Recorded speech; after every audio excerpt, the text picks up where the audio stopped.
Hello, my friends. Have you ever sat in the quiet of your home and just wondered, how much time do I have left? Now, that's not a dark or morbid thought. Not at all. It's a deeply human question, one I've heard from so many of my dear patients over the years. Most of us think the answers are buried in complex blood tests or the prescriptions sitting in our medicine cabinets. But the real, and sometimes more alarming truth, often lies in the things we do every single day without a second thought.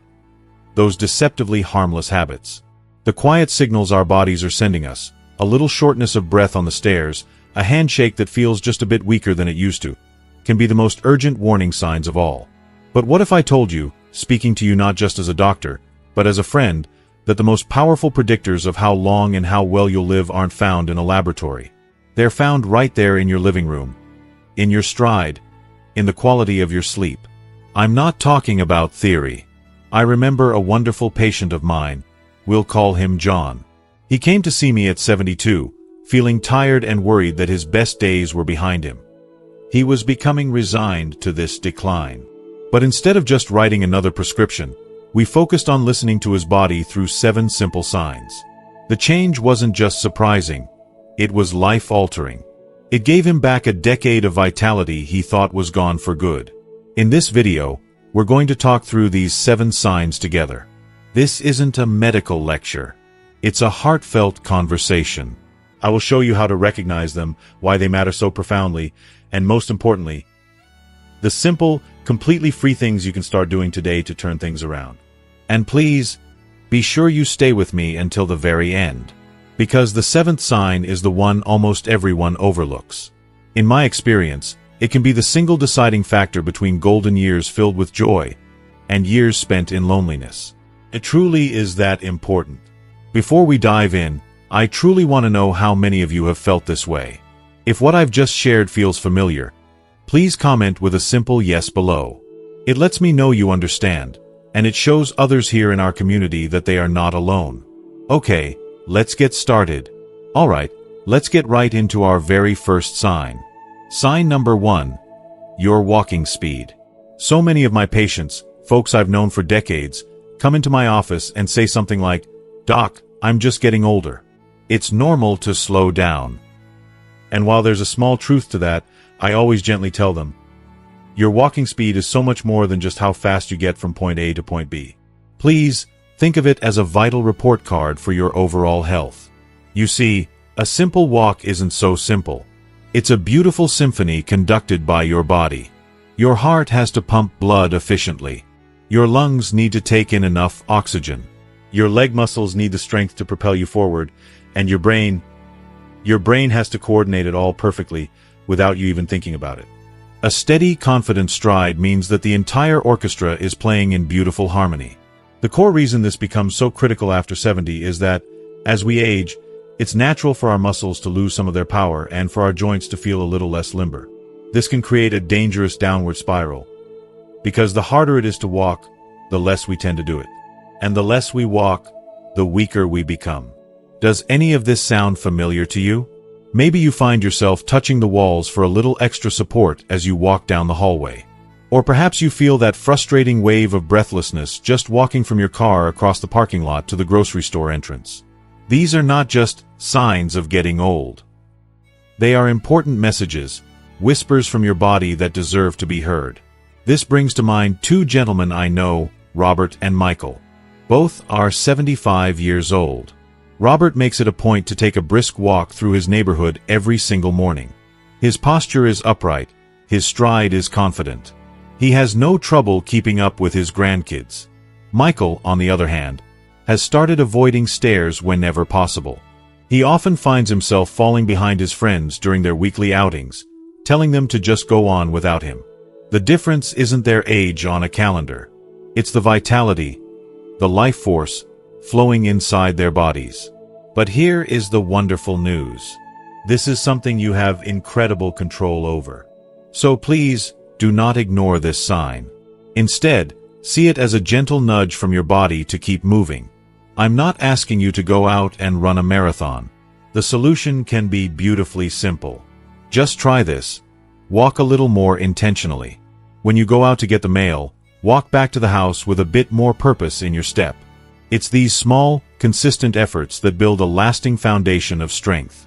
If you're willing to commit to walking with just a little more purpose this week, I would be so encouraged to see you comment the word MOVE below. It's a promise to yourself, and it inspires everyone else here to do the same. Sign number 2. Your grip strength. Let's move on to our second sign, and it might surprise you. It's right there in the palm of your hand. It's your grip strength. Have you ever struggled to open a stubborn jar of pickles lately? Or noticed that a full gallon of milk feels a little heavier than it used to? Now, it's easy to chuckle and brush these moments off.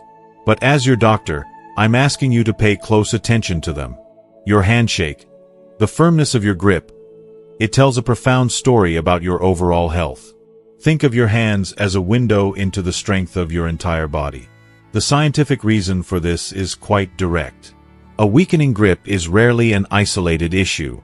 It's often one of the first and most reliable indicators of a body-wide loss of muscle mass, a condition doctors call sarcopenia. This is why it becomes so crucially important as we age. When we lose muscle, we don't just lose strength. We lose our stability, our resilience, and our primary defense against falls and fractures. The frustrating feeling of not being able to open that jar is really a symptom of a much larger issue. A signal that the very framework supporting your independence is slowly weakening. This reminds me of two patients, David and George, both 78. David has always taken a quiet pride in his firm handshake. He does a little light yard work, carries his own groceries, and has never thought twice about it. George, however, started noticing those little changes. He'd struggle to turn a key in a stiff lock or find his hand getting tired just holding a book for too long. He dismissed it as just, well, aging. But what was really happening was a gradual erosion of his strength, one that, if left unchecked, would make it much harder for him to live on his own safely. But here is the truly empowering part.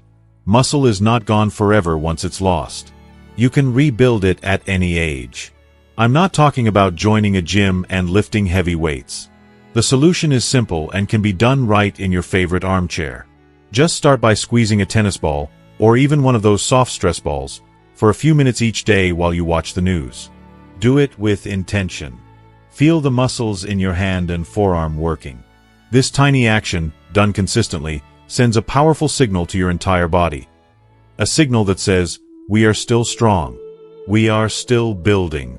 So, as a promise to yourself to hold on to your strength, please comment the word strong below. It's a wonderful way to affirm your commitment to your own vitality and well-being. Sign number 3. Your ability to stand on one leg.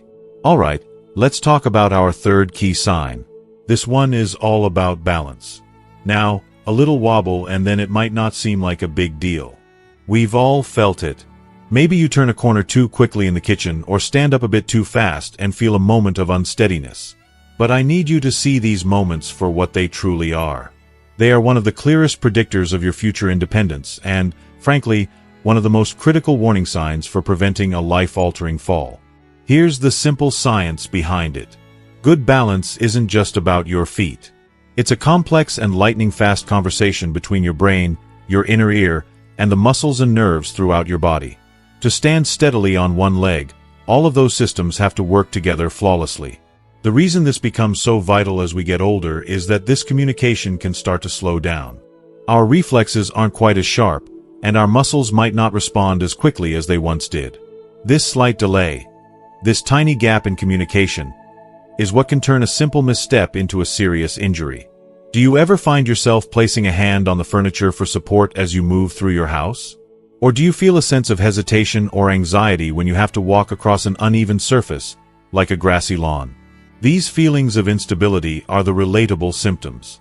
They are your body's way of telling you that its internal balance system needs a little tune-up.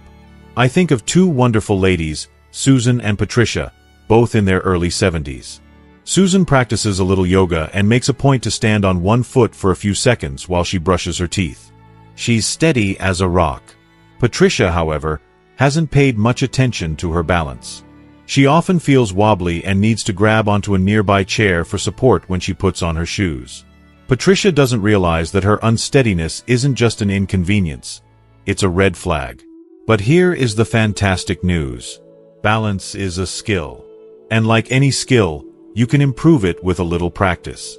You don't need any special equipment. While you're waiting for the microwave or for water to boil for your tea, just stand near a sturdy counter or chair and try lifting one foot off the ground. Hold it for just 5, maybe 10 seconds. That's it. Then switch to the other foot. Do it safely, but do it. This simple act reactivates that crucial conversation between your brain and your body. If you just tried this little test with me, or if you promise to try it later today, please comment the word balance below. It's a powerful declaration that you're taking control of your stability. Sign number 4. Your sleeping patterns. Now we arrive at our 4th sign, and it affects every single aspect of your health. We need to talk about your sleep. So many people believe that waking up tired is just a normal, unavoidable part of getting older. But I am here to tell you, with all my conviction, that it is not. Waking up feeling drained and sluggish is not your new normal. It is a critical warning sign that your body is not getting the profound, restorative healing it needs during the night. Let's look at the core reason why this is so essential. Sleep is not a passive activity. It is not just turning off. It is your body's dedicated maintenance shift. It's when your brain meticulously clears out toxins that build up during the day, toxins that are linked to memory problems and cognitive decline. It's when your heart and blood vessels repair themselves. It's when your immune system recharges its defenses. When we consistently get poor sleep, we are essentially robbing the night shift of its tools. Over time, this leads to a body that is constantly trying to play catch-up, resulting in what so many of you experience. That persistent brain fog, the mood swings, the feeling of being physically exhausted for no good reason. These aren't just feelings. They are the direct symptoms of a body that is being starved of its nightly repair cycle. This was exactly the case for 2 gentlemen I know, James and Thomas. James made his sleep a priority. He went to bed around the same time each night, kept his room dark and cool, and woke up feeling alert and sharp. Thomas, on the other hand, would often fall asleep with the television on, wake up multiple times, and just accept it. Over the years, the difference became stark. James remained active and clear-headed, while Thomas struggled with his memory and felt constantly fatigued. But here is where you hold all the power. You can dramatically improve your sleep, starting tonight, with a simple, cost-free change. The solution is to create a restful routine. It's about signaling to your body that it's time to wind down. So, for the last 30 minutes before you intend to sleep, turn off the bright screens. No television, no phone. The blue light from those devices actively tricks your brain into thinking it's still daytime. Instead, pick up a book, listen to some calming music, or simply sit in quiet reflection. This simple act of creating a peaceful transition from your busy day to a restful night can be more powerful than any sleeping pill. As a commitment to giving your body the healing time it deserves, I'd love for you to comment the word rest below. It's a promise to yourself to prioritize this vital part of your health. Sign number 5. Your appetite and eating habits. Alright, let's discuss our 5th sign, which takes place right at your kitchen table. We need to talk about your appetite and your relationship with food. So many of my patients notice a change in their eating habits as they get older. They might say, "Doc, I just don't feel as hungry as I used to," or "I get full so much faster these days." Now, on the surface, this might seem like a harmless, natural shift. But I need you to see it as a potentially serious signal. A sudden or significant loss of appetite is not just a minor inconvenience. It's a critical warning that your body might be on the verge of becoming malnourished, even if you don't feel like you're starving. Let's look at the core science here. Food is not just for pleasure. It's the fuel your body uses to repair tissue, maintain muscle, and fight off illness. The reason a declining appetite is so dangerous after 70 is that our bodies become less efficient at absorbing nutrients from what we eat. This means that even a small decrease in food intake can lead to a significant deficit in essential vitamins, minerals, and especially protein. This nutritional gap is what leads directly to muscle loss, weakened bones, and a compromised immune system. That persistent fatigue you might be feeling, or how it seems to take longer to recover from a simple cold. These are often the direct symptoms of your body simply not getting enough high-quality fuel in the tank. I often think of 2 lovely ladies, Elizabeth and Linda, both 74. Elizabeth has always cherished mealtime. She enjoys cooking simple, wholesome meals and sees food as a source of energy and joy. Linda, on the other hand, began to see eating as a chore. She'd often skip lunch, relying on crackers or a cup of tea instead. She didn't realize that her unintentional weight loss and constant tiredness were her body's desperate cry for more nourishment. But this is a situation you can absolutely take control of, and it doesn't require you to force-feed yourself. The solution is often not to eat more at each meal, but to eat smarter throughout the day. Instead of trying to face 3 large, daunting meals, try shifting to 5 or 6 smaller, nutrient-rich mini-meals. This could be something as simple as a handful of almonds, a cup of Greek yogurt, or a hard-boiled egg. These small, frequent boosts of protein and nutrients are much easier for your body to handle and absorb, keeping your energy levels stable and your muscles fed all day long. If you are willing to commit to thinking of food as fuel and nourishing your body this week, please show your support by commenting the word nourish below. It's a wonderful reminder of the power you have on your plate. Sign number 6. Your ability to handle stress. Let's move on to our 6th sign. This one is not about your physical body in the way we've been discussing.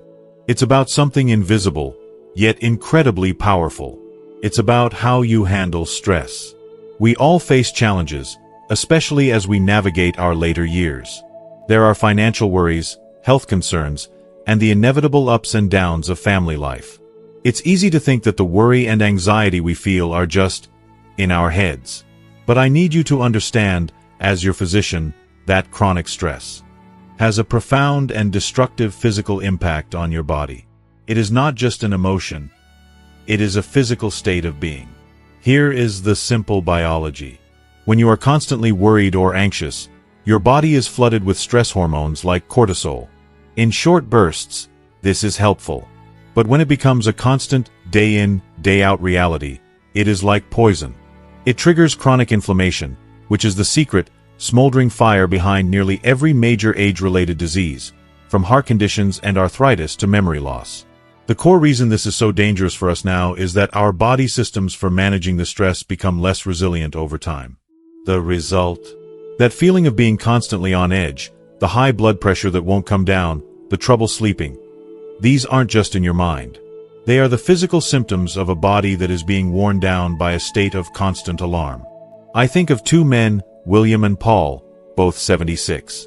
When faced with a challenge, like an unexpected home repair, William learned to take a deep breath, step back, and focus on one small solution at a time. Paul, however, would let the worry consume him. He'd lose sleep, replaying the problem over and over in his mind. As a result, his blood pressure was always high, and he felt physically and mentally drained, while William remained calm and resilient. And here is the beautiful, liberating truth. You can learn to manage your response to stress. You can't eliminate the problems of life, but you can change how they affect you. The solution is profoundly simple and costs nothing. It's the power of your own breath. When you feel that wave of worry start to rise, I want you to stop. And just try this. Take a slow breath in through your nose for a count of 4. Hold it gently for a count of 4, and then exhale slowly through your mouth for a count of 6. Do this just 3 or 4 times. This simple act physically interrupts the stress response. It sends a direct message to your nervous system that says, "It's okay. You are safe." If you commit to trying this simple breathing technique the next time you feel stressed, please share that intention by commenting the word calm below. It's an act of taking back control. Sign number 7. Your social connections. And now, we have arrived at our 7th and final sign. The one I promised you is so often overlooked, yet holds perhaps the most power over the quality and length of your life. We need to talk about your social connections. In our busy world, it's easy to let friendships and social ties fade. We might hesitate to pick up the phone, not wanting to be a bother. Or we might find that it's just easier to stay home alone. But I must tell you this with all the seriousness I can convey. Loneliness is a physical health crisis. Shocking research, backed by major studies, has shown that chronic loneliness can be as damaging to your physical health as smoking 15 cigarettes a day. Let me repeat that. It is that dangerous. The scientific reason is clear. Humans are biologically wired for connection. When we engage in meaningful conversation and share experiences with others, our brains release hormones like oxytocin that actively lower stress, reduce inflammation, and promote feelings of well-being. When we are isolated, the opposite happens. The brain perceives loneliness as a constant threat, triggering the same chronic stress response we just discussed, which weakens the immune system and accelerates the aging process. The core reason this is so critical in our later years is that life transitions, like retirement or losing a spouse, can naturally create voids that, if left unfilled, can lead to profound isolation. That feeling of sadness, the lack of motivation, the sense that a gray cloud is following you. These aren't just feelings of being down. They are the symptoms of a fundamental human need that is not being met. I see this so clearly in two women I know, Mary and Barbara, both 78. Mary makes it a point to attend her weekly book club. She calls her old friends just to check in, and she cherishes dinners with her family. She is active and engaged. Barbara, on the other hand, slowly withdrew after her husband passed. She felt like a burden and now spends most of her days alone. Her physical health has noticeably declined along with her spirits. But this is the most fixable problem of all. The solution is to take one small, intentional step.